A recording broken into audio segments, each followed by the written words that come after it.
Dear Engin Akyurek and Tugba Buyak Ustan lovers, welcome to my channel.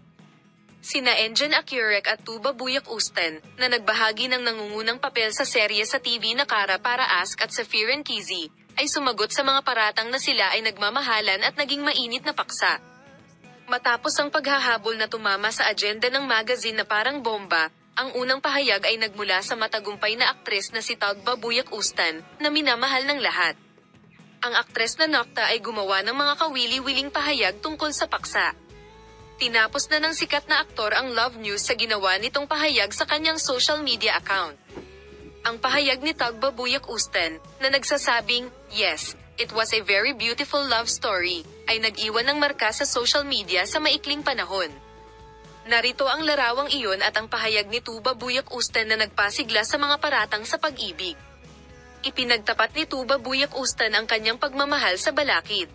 Gayunpaman, mas pinili ni Engin Akyurek na manahimik. Habang hinihintay ng lahat ang pag-amin at mga pahayag ng pag-ibig ni Tuba Buyak Ustan sa loob ng maraming taon, mas pinili ng dalawa na manatiling tahimik.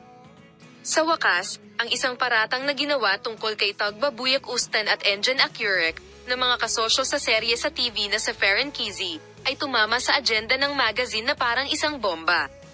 Ayon sa balita ng programang Soylemesem Olmes na isinahimpapawid sa Widescreen TV, ang mga larawan ng mag-asawa, na nagpunta sa Paris upang magpalipas ng oras na magkasama, naglalakad ng mag-isa ay nagsimulang kumalat na parang disyerto sa social media. Ipinagpatuloy ng dakilang superior ang kanyang mga salita tulad ng sumusunod.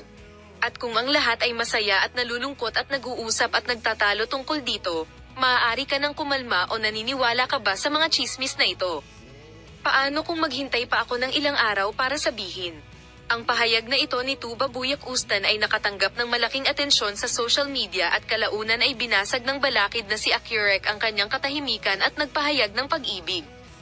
Ibabahagi namin sa iyo ang mga pag-unlad sa paksa, manatiling nakatutok at paalam.